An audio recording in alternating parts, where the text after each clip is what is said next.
Well, this morning we're going to continue on the series that I started several weeks ago called Direction. What we're doing is we're taking several weeks to look at the direction that our life is going and kind of examine, are we going in the right direction?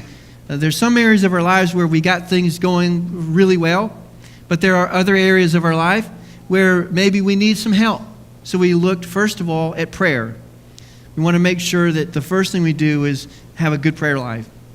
If we don't have a good prayer life, everything else is going to be really difficult. We looked at Bible reading and how important it is to read our Bibles.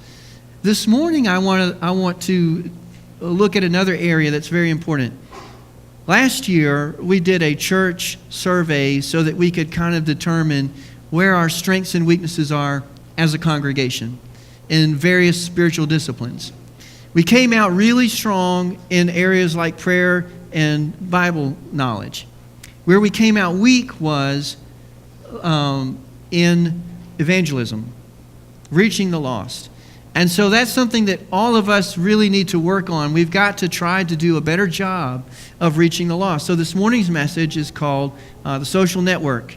We're going to talk about how you and I can do a better job of sharing our faith with somebody else. It's a little bit intimidating sometimes to share our faith, but I'm hoping that by the time the service is over, you're going to feel more confident and comfortable with being able to share your faith with other people. How many of you are on some form of social network? Facebook, Twitter, Instagram, Pinterest. I mean, look at the hand. People don't want to admit it. Everybody's on some sort of social network, just about, almost everybody. It's amazing. You know, the internet has kind of changed social patterns and behaviors. We have an incredible revolution of social patterns because of the internet. And I looked at some statistics that are just kind of mind-blowing. And this graph that you see up there right now shows you that in the United States, 179 million people are on social networks. 179 million people. There's about 320 million people in the United States. And a lot of those are children. So most of the adults in the United States are on some kind of social network. And if you go through and look at the different ones, Facebook is still the top one. It has the most people on social networks in the U.S. Well, in the world, they have 1.35 billion people on social networks on Facebook around the world. That's a lot of people, and it's pretty high in the United States. There's 156 million people in the United States who are on Facebook. And then what about the fastest growing networks? Believe it or not, the fastest growing networks are Pinterest and Tumblr. Pinterest has 44 million users and Tumblr 19 million. I'll confess to you, I'm actually on Pinterest. But I found some cool stuff about decorating the altars in churches, and I was like, oh man, that's neat stuff. And I signed up. YouTube has the highest number of people using their website. And 85% of online users visit YouTube once a month. That's incredible. And here's some amazing statistics. That translates into 6 billion hours of video being watched every month. 6 billion hours. And when people are uploading their video, 100 hours of video are being uploaded every minute on YouTube. 100 hours every minute are being uploaded on YouTube. It's an incredible statistics. It's just amazing. And by the way, our church contributes every week to YouTube because that's where our church videos go up. And then finally, 91% of 16 to 64-year-olds have visited YouTube, Twitter, Facebook, or Google Plus in the last month. Is anybody on Google Plus? Okay, I'm on there, but I don't even use it. And 19% of those people visited all 4 social networks. We're a social bunch of people, aren't we? That's because we're human beings. Human beings are very social. And the idea of social media on the internet has created an incredible change in our society around the world. Think about some of these things. Today, social media plays a vital role in elections in the United States. No person running for any office in the United States would be smart if they didn't have a website and a Twitter account and a Facebook page and all of this stuff, because they need to have the exposure. And it's becoming more and more important when it comes to elections to make sure that you have a Facebook page. And it's not just in the United States, it's around the world that this is becoming the trend. Mass movements and political protests are fueled by mass media, by social media. Think about things like the Arab Spring in Tunisia and Egypt and Libya, places like that, who had uprisings, and in Yemen. Their leaders were forced out of power because people got on social media and collaborated together to meet. That's the power of social media, overturning a country's ruler. That's why some of these countries will actually block social media when something like this starts. Think about businesses. Businesses have begun to flood social media with advertisement. You can't hardly get on any kind of social media without seeing some sort of advertisement. In fact, Facebook is changing the way they do their advertising. I told you last year that it's difficult for us as a church. We have a church page on Facebook, but Facebook limits how many people get to see our posts because that's how they run their business. They want you to pay for spots.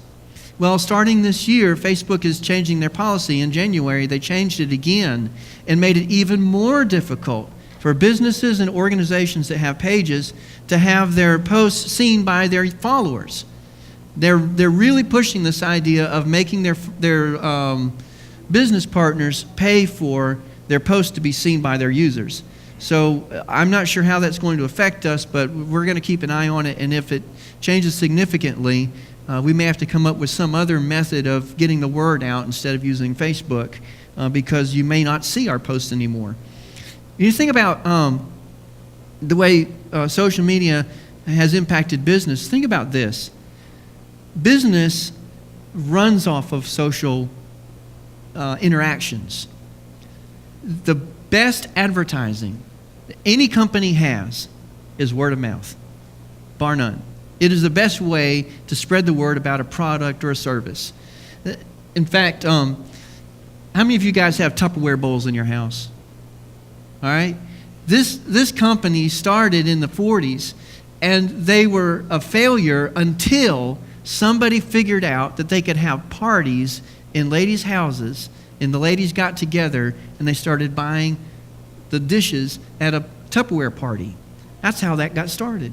Once that happened, sales skyrocketed, and it became an incredible phenomenon. And today, there are lots of companies that model their business after the Tupperware thing. How many of you, mostly it's ladies, have gone to like some party for makeup or clothes or cookware or all kinds of things, right?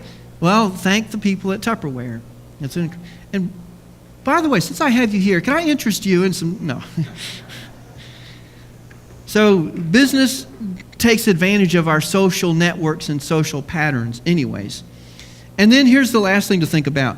Employers are now checking up on potential employees, and they're going to look at social media, Facebook and Twitter and Instagram or whatever you're on, and they're checking those things before they decide to hire you, because they can find out a lot about us by looking at social media.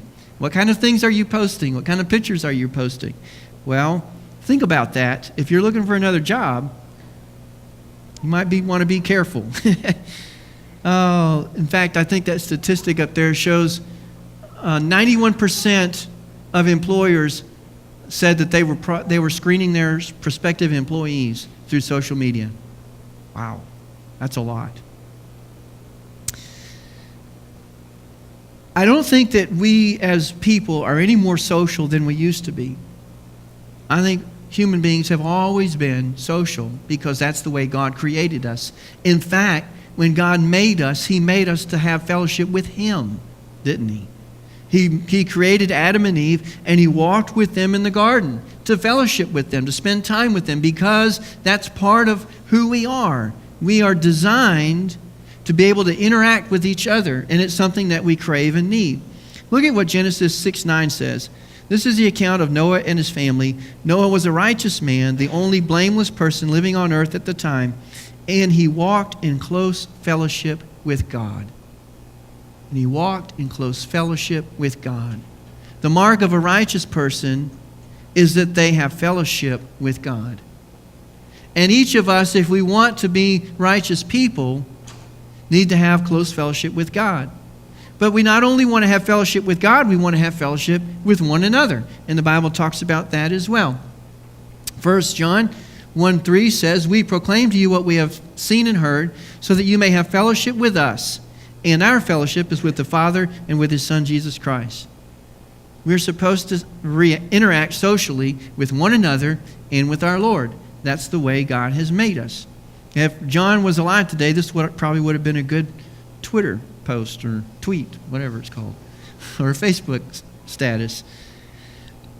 Some people might wonder, well, what about people that are antisocial? Christians are not called to be antisocial.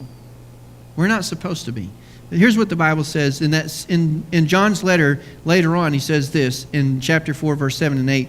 "Dear friends, let us love one another, for love comes from God. Everyone who loves has been born of God and knows God. Whoever does not love does not know God, because God is love." So if we are going to be God's children and say that we love God, we also have to love one another. And you have to love one another in relationship, because love can only be demonstrated in actions. And so we can't,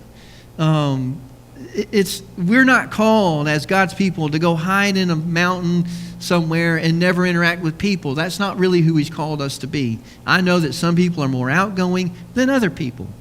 We're all different. We have all different personalities. I understand that. And God understands that. He made us that way.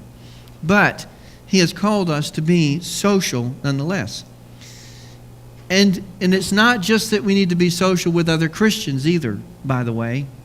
We need to be social with everybody. Here's what it says in Matthew 5:43.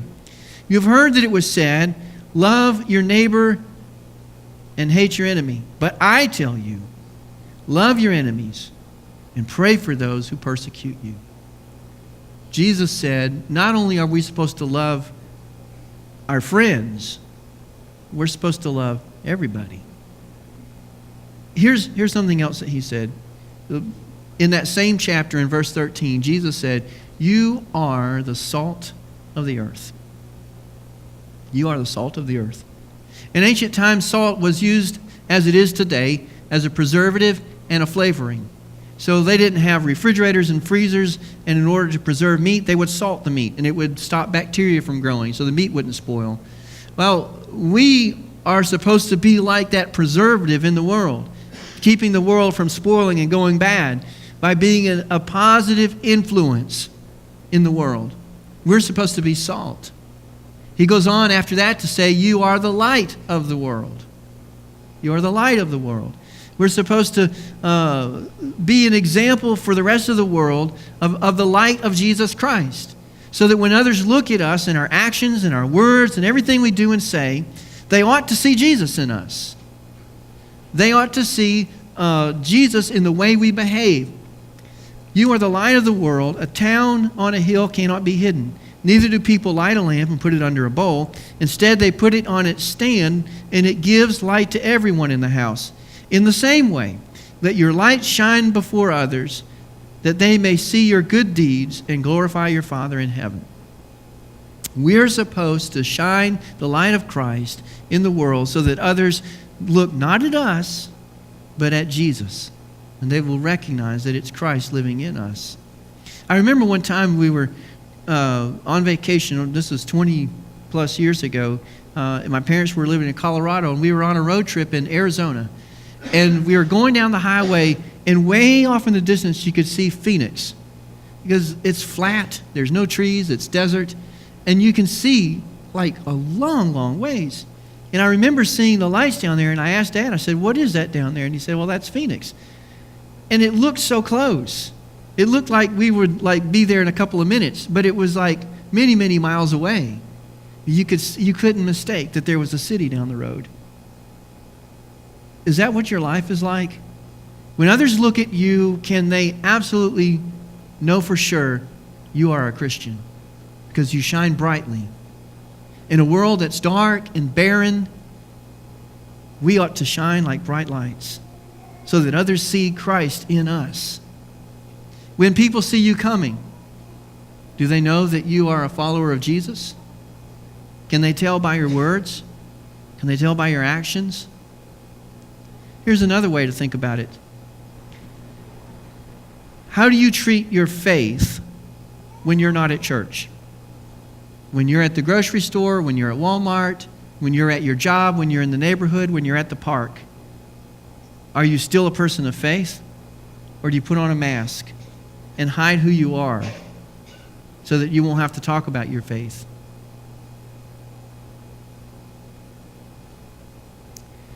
Mark 8:38, Jesus said this, "If anyone is ashamed of me and my words in this adulterous and sinful generation, the Son of Man will be ashamed of them when he comes in his Father's glory with the holy angels."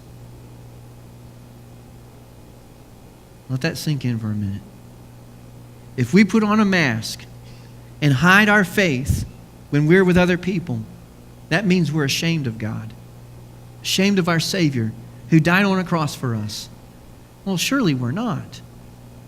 Let's take the mask off. Let's make sure that when others see us, they see Christ in us.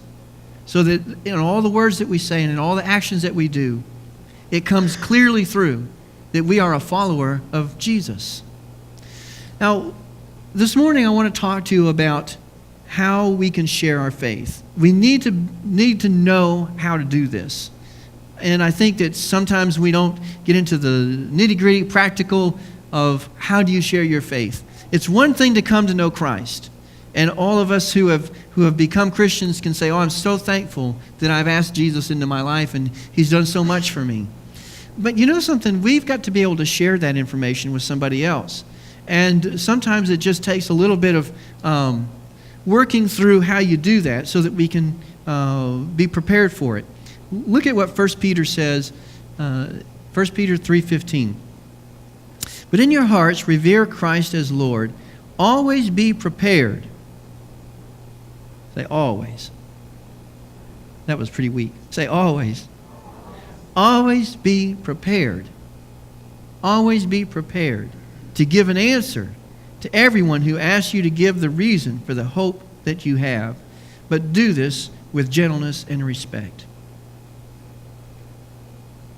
Somebody sees you going through a situation and yet you carry it through with grace and composure, and they say, "Wow, how did you handle that so well?"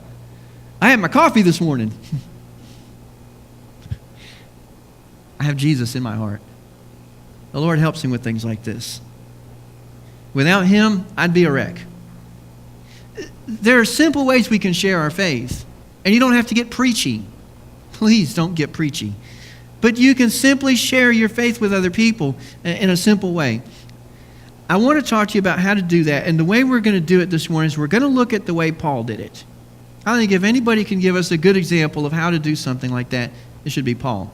Paul shares his testimony in the book of Acts, and he does it 3 different times, and they're each a little bit different, but they all have a similar pattern, and it's the pattern that I want us to focus on. So this morning, we're going to look at the pattern in Acts where Paul shares his faith, and if you want to open your Bibles, we're going to start with Acts 22. That's the chapter we're going to turn to, and use that for our example.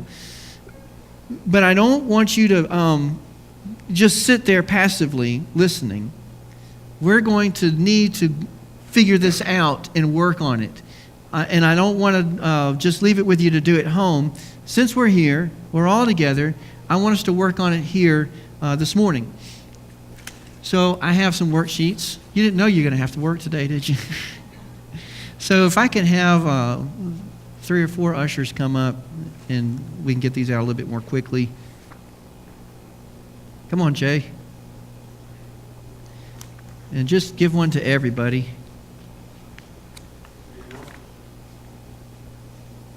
Thanks. Oh, wait, let me have one. Now, here's the thing about the pattern that Paul used. When Paul shared his story, it basically went like this. I used to be like this, then I met Jesus, and now I'm like this. And that's basically the whole pattern. I used to be like this, then I met Jesus, and now I'm like this. How many of you think that you could pull off something like that? That's pretty simple, right? I used to be like this, but then I met Jesus, and now my life is like this. And I decided to make it simple to remember. We're going to call it a pep talk. How many of you like a pep talk this morning? Get you motivated. A PEP. So we're going to talk about our past. We're going to talk about our encounter. And then we're going to talk about our present. Our past was what our life used to be like. Our encounter, what it was like when we met Jesus. And now our present. What is our life like now since we found Christ? So here's what we're going to do. We're going to start with the past. Acts chapter 22 is where we're going to start with verse 1. And Paul's going to share his testimony, but I want you to notice how he covers, first of all, what his life used to be like. Brothers and fathers, listen now to my defense. When they heard him speak to them in Aramaic, they became very quiet. Then Paul said, I am a Jew, born in Tarsus of Cilicia, but brought up in this city. I studied under Gamaliel and was thoroughly trained in the law of our ancestors. I was just as zealous for God as any of you are today. I persecuted the followers of this way to their death, arresting both men and women and throwing them into prison. As the high priest and all the council can themselves testify, I even obtained letters from them to their associates in Damascus and went there to bring these people as prisoners to Jerusalem to be punished. So basically, he kind of gives his story very quickly. That's his past. That's like less than a minute, right? Here's what I want you to work on. When you tell your testimony to somebody, when you share your story, please spend only a small amount of time on your past. A lot of times people will share their testimony and they'll go like 15 minutes on how horrible their life was. And then they'll say, and then I met Jesus and now it's all right. Okay. But let's not focus on the past. Let's focus on the present. So when you think about your story about the past and where you were, keep it short. And the other S is stupid. Keep it short, stupid. Kiss. No, keep it short and simple. So keep it short and simple. Now, as you look at this worksheet, there should be pens in the pew around you somewhere. Grab a pen. And I want you to do this. I don't want you to write out paragraphs. What I would like you to do this morning is, especially for the sake of time, I want you to write short bullet points. Just some quick thoughts that you have. As you read through this, think about some thoughts that you have, jot down a few bullet points, and then later you're going to sit down and kind of craft it a little bit so that it sounds nice. But here's like the first thing. My past. What was your life like before you encountered Jesus? Make a list of the longings and desires that shaped your journey to Christ. What did your life revolve around the most? What gave you security or happiness? What obvious needs did Jesus address? Was it a sense of emptiness, a desire for forgiveness and acceptance, the longing to know God, the need to find significance, or something else? In what ways were you restless before your conversion? Try your best to describe this restlessness in terms others might recognize similarly in their lives. Now, here's the thing that you can think about. You might think of a lot of things about your past, about where you were. Jot down some quick bullet notes of things that your life was like before you met Jesus. But then also think about this. When you're sharing your faith with somebody else, the most natural way to do it is if you have something in common, you can start with that. So suppose that you're talking to somebody who is depressed, but you yourself went through depression. Well, the most natural thing for you to do is say, you know what, I understand what you're going through because I used to be depressed too. I don't lie and make this up. You have to be honest. So you can't use that if you haven't been there. But if you have been there, you can share with them. That's an open door that God has given you. Say, let me tell you about my life, because I used to be depressed too. And you might share just like under 30 seconds. Under 30 seconds.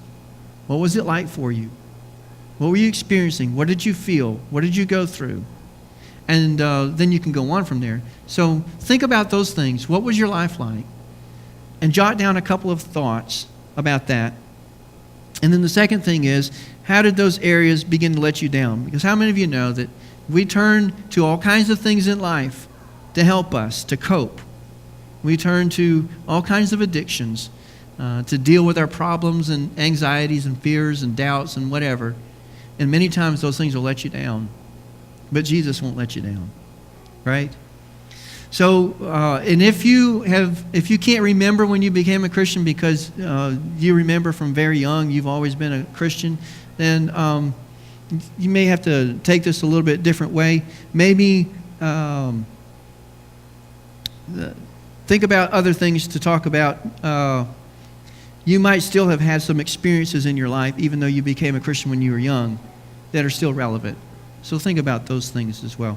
I'm going to give you a couple of minutes to think. So I'm going to shut up so you can look at this and think for just a minute. The second part is, okay, the first part is your past. What was my life like before I met Jesus? Then the second part of your testimony should be, what was it like when you found Jesus? Let's talk about our encounter with Christ. Well, we all know Paul's encounter. It's found in Acts 22, 6 through 11. I'm not going to read all that just for the sake of time, but you probably know the story. He was on his way to Damascus to arrest Christians when Jesus met him on the road, and he was blinded, and the Lord spoke to him and told him to go to a certain place. Now, obviously, we probably did not have an experience like Paul, but you had some point in your life where you accepted Jesus as your Savior. And there were things that led up to that, and there were some things that were going on in your life when that occurred. Now, if you have been a Christian for a long time and you don't really remember that, say you grew up as a child in a Christian home, that's a wonderful thing, and it's still a great testimony, by the way. But you could think about it in this sense. At some point, even if you grew up in a Christian home, there was a point where your faith became yours. Because we all come to that point where we acknowledge that this is my faith. It's not just my parents' faith. And so that might be the moment you focus on. So here's some things to think about. What was your reaction the first time you heard the gospel presented? You might want to think about that. When did your attitude begin to turn around, and why? Or how did your encounter with Jesus address the longings, desires, and or restlessness you experienced prior to conversion? How would you describe the central issue or question of your journey? And how did God answer all of this? So think about, you already wrote down some of the things that your life was like before you met Jesus and the problems and issues you faced. But when you met Christ, did any of that have to do with the problems you were having? Or was it something else? What was your encounter like with Christ? Was it in a church service? Was it a friend that shared Christ with you? The majority of people, it will be somebody told you. Very few people get saved by watching TV and seeing evangelists on television. It does happen, but most people are saved because a friend or a family member, someone cared enough to tell them about Christ, and that should be us to tell our friends. So think about that for just a minute. I'm going to be quiet again and let you work on that for just a couple of minutes. What was your encounter like? What was it like when you met Christ? All right. For the sake of time, we're going to move on and go to my present. Now, in Paul's story, that starts in verse 12 of Acts 22. And he goes on to talk about how when he ended up getting to Damascus, Ananias came to see him, prayed for him, and God opened his eyes, and he was no longer blind, and the Lord spoke to him and gave him a mission. Here's what you're going to have to do, Paul. I want you to share the good news of salvation with other people to the Gentiles. And so he kind of shares his mission and his experience of what God did for him. He was a man who persecuted people. He had an encounter with Jesus, and now he's on a mission to save the world. So that's his testimony, just in a nutshell. And we should be able to share our testimony in less than 3 minutes. Actually, you could tell it even shorter than that. But try not to drag it out more than 3 minutes, and make it conversational. Let the other person interact a little bit so that it's more like a conversation instead of a lecture or a sermon. That's not what you're trying to do. You're trying to have a relationship with somebody. So now you have to think about, how is your life different now that you know Jesus? Here's some questions to kind of help you think in that direction. If you had to tell someone why you were a Christian, what would you say? That's a deep question, isn't it? If you had to tell somebody why you're a Christian, what would you say to that person? That's a good question to think about. And then specific changes and illustrations about the changes Christ has made. So be genuine and be real and be honest about the changes that the Lord has made in your life. And just jot a few notes down. Don't write out paragraphs. Just jot some bullet notes down, and I'll let you do that for just a minute, and then we're almost done. Now, I know we didn't have a lot of time this morning, just a few minutes, to jot a few things down. And what I would like you to do is take that home, continue thinking about it, and pray over it, and ask the Lord, what are some things that you want me to write down so that I can think about? And then what you might want to do is polish it a little bit. You may add some more things to it. You may want to write out some sentences, some ways to share it, some thoughts that you have. And here you are with your testimony on a piece of paper. Go over it. You go over it a lot, because the Bible says that we should be prepared so that we can share our hope with somebody, right? So I'm asking you to be prepared. When that moment comes, you have this memorized so that... Let me say this. Next week, we're going to talk about habits. A lot of people like to change their habits at the beginning of the year, and it becomes a very difficult thing. But I'm going to share with you some ideas next week about how we can take bad habits and change them into good habits. Habits work in a cycle. They start with a trigger. Then there's a routine. That's the behavior that you do. And then there's a reward for it. Well, your trigger in this habit is somebody shares with you a need, a problem, a hurt, a situation in their life that you know Christ has an answer for. That's the trigger. And when you hear that trigger, your routine should be to share your testimony. Real quick, a few seconds, a minute, 2 minutes, very quickly. And then the reward is you have just shared your faith with somebody. Now that person may not accept Christ at that moment, but you have helped them to walk closer to the kingdom, whether they accept Jesus or not. You've planted a seed. Now hopefully they'll ask more questions, and you'll get to talk a little bit more and open the door even further. But even if it doesn't, be assured that you have just planted a seed in somebody's heart. And our goal is to see them become a Christian. That's the goal. So we're trying to build new habits. A new habit in my life should be, when I hear the cue, somebody has a problem, a need, a situation in their life, then my routine, my habit should be, hey, you know what? I know someone who can help you with that. And you share your testimony real quick, and we'll see how it happens. Now you might think, I'm kind of quiet, I'm shy, I'm not very outspoken, I don't know if I can do this. Can I tell you something? You see me standing up here on the stage talking to you publicly. I'm an introvert. No, really, I am. I'm an introvert. You get me in a room full of strangers, I'm going to clam up. I don't like being in a room full of strangers and having to be social with everybody. That's not my nature. It's not who I am. Why did God call me to be a pastor? I don't know.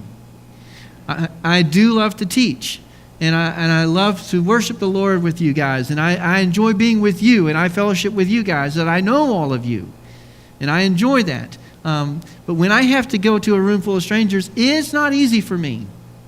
Does not come natural to me. I have to work at that. But I have gotten better. A couple weeks ago, I went to the Chamber of Commerce luncheon in Hoover. And one of the things that I don't like about that luncheon is I don't know most of the people there. And what they do is they have networking for 30 minutes before the lunch starts. So for 30 minutes, people are standing around swapping business cards and getting to know each other and making contacts. And I'm like, I'm a pastor.